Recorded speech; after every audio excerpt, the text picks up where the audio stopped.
Vous pouvez ignorer les avertissements, refuser les invitations, reporter une décision, mais il y a un jour fixé, une rencontre inévitable, une convocation à laquelle aucune âme ne peut échapper. Personne ne sera oublié, personne ne passera inaperçu ce jour-là. La terre tremblera, les cieux seront ébranlés, et toute l'humanité, des rois aux serviteurs, se tiendra devant une seule et même présence. Ce jour-là, il n'y aura plus de masque. Ce qui était caché sera révélé. Ce qui était orgueil deviendra honte, et ce qui semblait insignifiant aux yeux des hommes sera exalté aux yeux de Dieu. Certains entendront des paroles qui transformeront leur éternité, d'autres, des paroles qui scelleront leur destin à jamais. Cette vidéo n'est pas pour les curieux, mais pour ceux qui veulent connaître la vérité avant qu'il ne soit trop tard. Car lorsque ce jour arrivera, il n'y aura plus de retour en arrière. Ce que vous découvrirez ici aujourd'hui pourrait faire la différence entre le ciel et l'enfer. Restez jusqu'à la fin, vous devez tout entendre depuis le commencement des temps. Dieu a établi un principe dont personne ne peut s'échapper. Tous les êtres humains devront rendre compte de leur vie. Ce n'est pas une allégorie ni une image symbolique, c'est une vérité absolue et irréversible, écrite dans Hébreux 9, 27. Il est réservé aux hommes de mourir une seule fois, après quoi vient le jugement. Peu importe la classe sociale, la culture, la religion ou la renommée, chaque âme ayant respiré sur terre comparaîtra devant le Créateur, car le jugement fait partie de la justice divine qui gouverne l'univers. L'apôtre Paul renforce cette vérité encore plus clairement dans Romains 14, 10. Nous comparaîtrons tous devant le tribunal de Christ. Tout cela est littéral, les grands et les petits, les rois et les pauvres, les anonymes et les puissants. Personne ne sera exempté. Imaginez cette scène, un silence céleste domine l'atmosphère. Des millions, voire des milliards, sont rassemblés en un seul lieu, devant le grand trône blanc décrit dans Apocalypse 20, 11. La Bible dit « La terre et le ciel s'enfuirent devant sa face, et il ne fut plus trouvé de place pour eux. » C'est la scène la plus solennelle de l'éternité. Il n'y aura aucun endroit où se cacher, aucune excuse qui puisse être acceptée. Toute tentative humaine de se justifier s'évaporera devant la sainteté du juge. La majesté du trône brille d'une gloire incandescente, et tous les yeux se tourneront vers celui qui est assis avec une autorité suprême. Les morts ressuscitent. La mer rend ses morts. Le tombeau ne peut plus retenir personne. Chaque corps est réuni à son âme. Tous ceux qui ont vécu sur terre, à toutes les époques, dans toutes les nations, seront présents. L'atmosphère ne sera pas chaotique, mais d'un ordre parfait et d'une justice absolue. Les anges seront à leur place. Les livres célestes attendent d'être ouverts. L'atmosphère est empreinte d'une profonde révérence, comme un tribunal éternel où le temps n'existe plus. La foule est innombrable, mais chacun sera jugé individuellement. Et c'est dans ce cadre grandiose, où le ciel et la terre sont silencieux, que quelque chose commence à se produire. Les livres sont ouverts. Le silence solennel qui règne dans la salle du jugement est interrompu par un mouvement céleste. Les anges s'approchent d'une table sacrée et, avec une révérence respectueuse, ouvrent les livres du ciel. Ce ne sont pas des livres ordinaires, ce sont des registres éternels, tenus par la justice divine depuis le commencement. Apocalypse 20 décrit « Et les livres furent ouverts. Un autre livre fut ouvert, le livre de vie, et les morts furent jugés selon leurs œuvres, d'après ce qui était écrit dans ces livres. Chaque action, chaque parole, chaque intention du cœur, tout est enregistré. Aucune larme injuste n'a été oubliée, aucun acte de bonté n'est passé inaperçu, aucun péché non confessé n'est resté sans trace. Les livres ne se trompent pas, ne se corrompent pas, ne se perdent pas. Jésus lui-même a déclaré dans Matthieu 12, 36, « Au jour du jugement, les hommes rendront compte de toute parole vaine qu'ils auront prononcée. » C'est à ce moment que beaucoup réaliseront « Le temps de la miséricorde est terminé.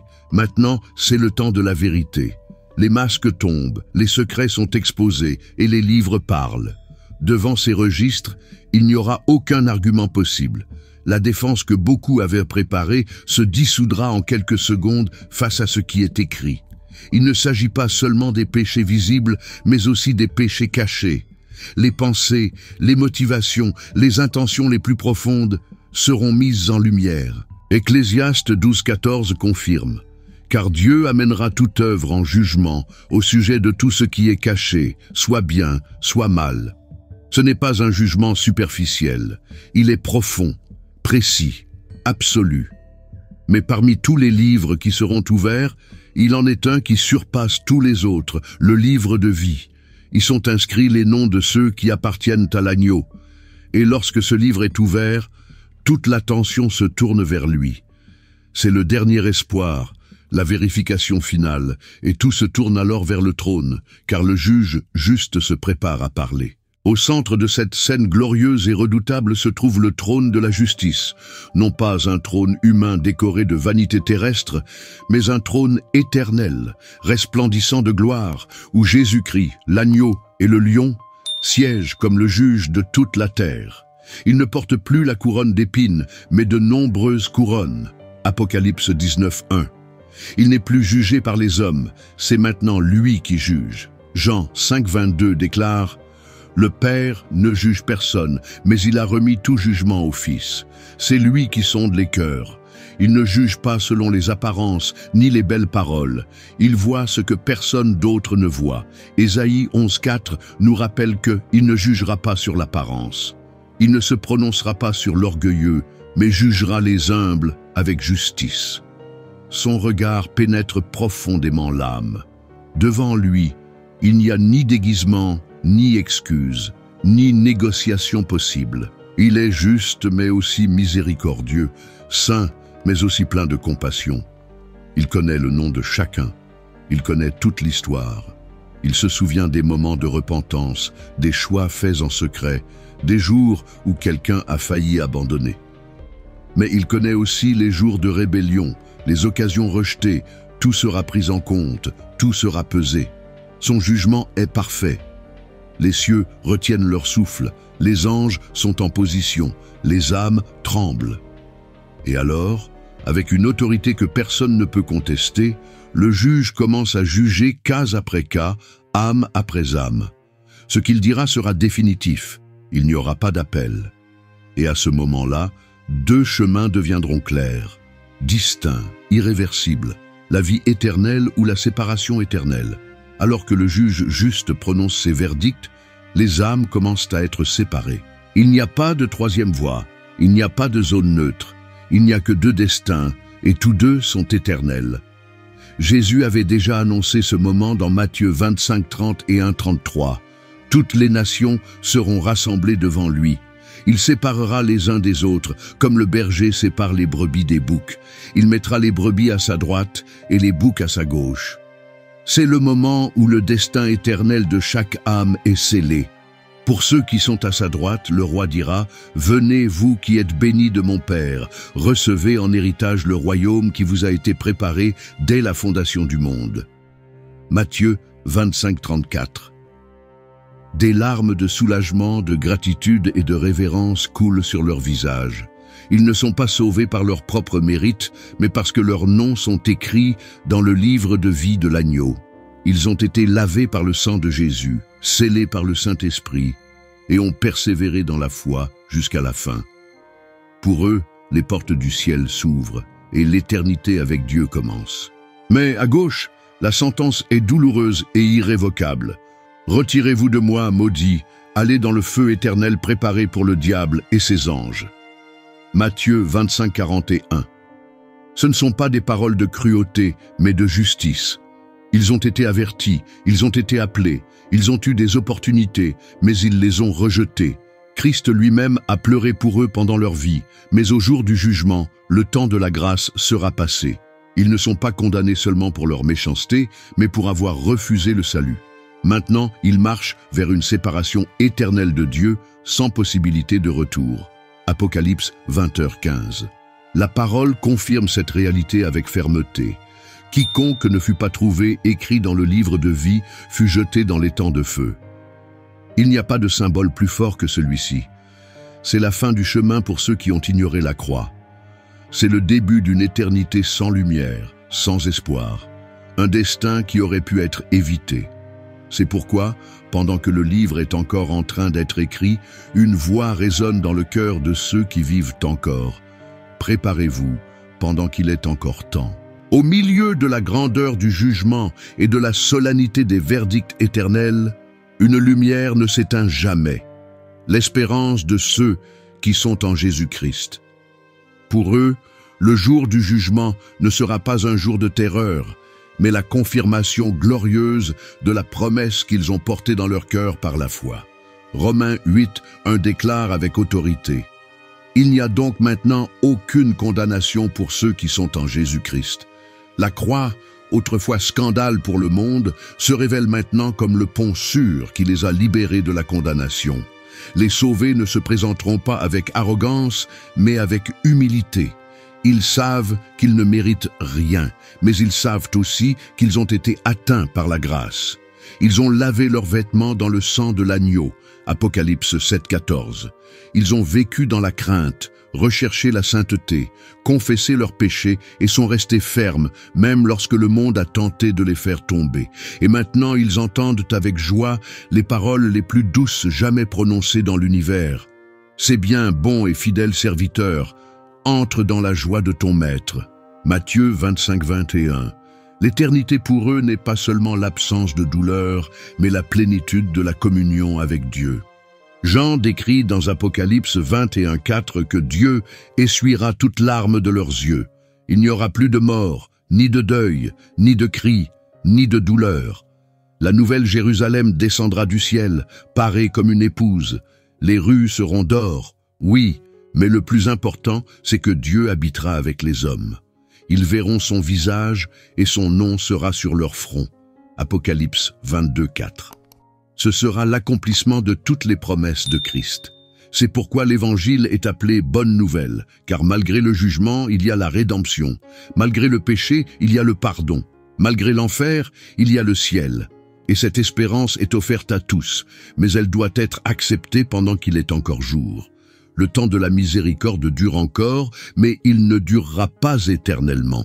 Le jugement dernier n'est pas seulement un événement lointain à contempler avec curiosité théologique, mais un avertissement divin, un appel urgent à la repentance et à la sanctification. Jésus a été clair dans Matthieu 24:43. « Tenez-vous donc prêts, car le Fils de l'homme viendra à l'heure où vous n'y penserez pas. » La plus grande tragédie ne sera pas le jugement lui-même, mais d'y arriver sans préparation. C'est pourquoi la parole nous appelle constamment à veiller, à prier et à marcher dans la sainteté. Le salut n'est pas héréditaire ni automatique. Il ne suffit pas d'avoir une religion, des habitudes ou de bonnes intentions. Il faut naître de nouveau. Jean 3:3. Marchez avec Christ, vivez par l'Esprit et gardez votre lampe allumée, comme les vierges sages. Matthieu 25:13.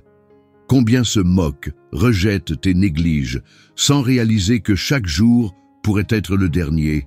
Le ciel est encore ouvert, la grâce est encore offerte, la porte est encore entr'ouverte, mais elle se fermera, et quand cela arrivera, il n'y aura pas de seconde chance. 2 Corinthiens 6:2. Maintenant est le temps favorable, maintenant est le jour du salut. Ce n'est pas demain, ce n'est pas quand tout sera réglé, c'est aujourd'hui. Tant que votre cœur bat encore et que votre souffle vous anime, il est temps de revenir à Dieu. Il est temps d'abandonner le péché, de rompre avec les ténèbres et de courir dans les bras du Père. Le sang de Jésus purifie encore, le Saint-Esprit convainc encore, et la croix est toujours le lieu où le destin éternel peut être transformé. Face à tout cela, la question est simple et directe. Si le jugement dernier avait lieu aujourd'hui, votre nom serait-il écrit dans le livre de vie? Si la réponse est incertaine, n'attendez pas demain. L'agneau qui sauve aujourd'hui sera le juge qui jugera demain. Heureux celui qui entend sa voix aujourd'hui et n'endurcit pas son cœur quand ce jour viendra. Peu importera le nombre d'abonnés que vous avez eus, le succès que vous avez accumulé ou les applaudissements que vous avez reçus. peu importera votre nom de famille ou les titres de votre carrière, tout cela disparaîtra comme de la vapeur devant le feu du regard du juge juste.